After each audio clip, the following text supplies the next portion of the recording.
Chris Rowland, Tennessee State University senior, had a hell of a year, breaking records by Jerry Rice and folks like that. First off, let's talk about what it was like for you playing for Tennessee State this year and representing the Big Blue for your career. It was fun. That's one word to describe it. It was fun to represent the Big Blue, and just the senior year, it was not everything you wanted it to be. Some things didn't go our way, but overall, individually, it was a great year for me. I thank God for being in this position and just being able to break. A guy like Jerry Rice being, mentioned in that type of company is always, a big, moment. So, salute to him for setting the bar high. It wasn't my expectations this season to go after that record. I didn't even know about it. But, I can't do nothing but thank God and, just happy for where he's gotten me. Yeah, and just talk about it. How did you end up at Tennessee State? Where are you from, and how did you end up at TSU? I'm actually from Tennessee. I grew up in Nolensville. It's about 30 minutes away from Nashville, but I have a rich family history at Tennessee State. Both grandparents went to Tennessee State. Grandfather was a biology professor. My grandmother was a majorette. My mom was also a flat girl in the AOB. So it wasn't really a hard choice when they had extended, the official offer to me to go to Tennessee State. So it was only right if I did. That's right. Been a lot of great players have played at Tennessee State. What have you learned about the history of Tennessee State and putting up your name up there with some of the greats?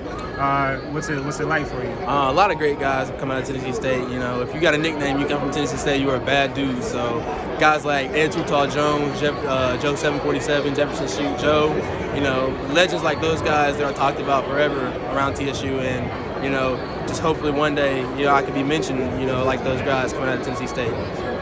And you got a lot of recognition this year. Awards keep coming in. When did you know that you were having a special season individually? Around Game 7, I think.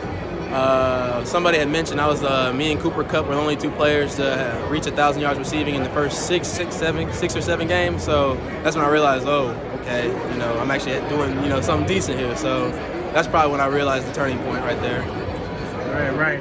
And then obviously this year, senior year, so last year for you, preparation for the draft. What's your preparation like for that, and what are you looking forward to? Are you looking forward to a professional football career?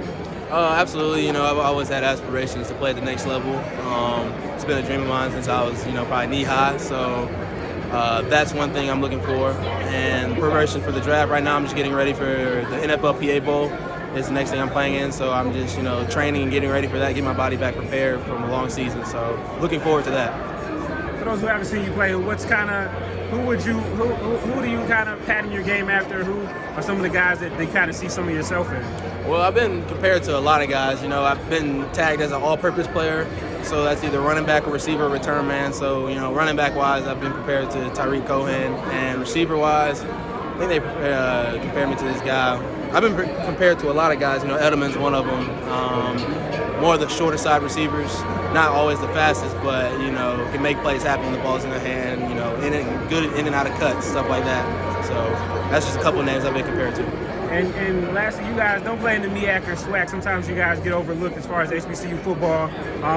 How big do you think it is for you to be recognized among the elites in black college football, coming from Tennessee State? And what is it like playing at Tennessee State in the OVC and then competing against some of the other leagues? It's an honor to represent Tennessee State. Like you said, not being able to play many teams in the HBCU like the SWAC or the MEAC, but we played a couple teams. I think Pine Bluff and Jackson State, a couple of HBCU teams we played. But it's been a fun experience, playing in the OVC, different type of competition, So it's really, it's really hard to differ between them. But just going between the two, they're right here, they're neck and neck with each other. So it's been fun. But every time we got to play an HBCU team, it's always been a special experience, really. So appreciate you.